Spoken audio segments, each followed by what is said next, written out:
Sa China, China, nagla-live na po kami Nagpo-post talaga. na kami ng videos. Before pandemic pa. Yeah. Yeah, pero Pero wala pang ang ano ano. lang, ang dahilan nun is para lang po may balikan kami. Yeah. Or may mapapanood yung mga anak namin, mga apo namin na, uy, ganito kami, nag-work kami sa China before. Mostly Shinare dati nag-live stream kami, yung mga viewers namin 7. 10. Ang dami na nun, 10, Masaya 12. na, Marami masaya na yung po kami 12. doon. Nagulat ako, nag-live kami, 73, ang dami. Dumami na. 73. 73 viewers, nag 100 105. Ang dami nga yan Sabi, Yun na yun.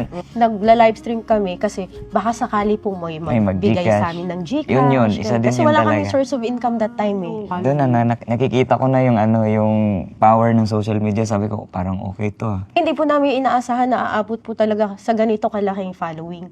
Kasi masaya na Pero po wala ka pag Araneta kayo, grabe yun Nga eh. talaga. Ito po Pangarap talaga yung ng- biggest Lord. namin. Answered prayer po talaga to kasi pangarap ko. Ay, yung sinasabi ko eh. Minsan ang pinagdadasal mo lang ito, pero ito pala yung plano ni Lord sa'yo. Yeah, totoo. Di ba? Minsan nga na-question ko yung sarili ko deserve ba talaga namin to? Kasi napakaraming magagaling na artist po talaga sa Pilipinas. Tapos isa po kami sa parang nabigyan ng opportunity na mag-Araneta. Parang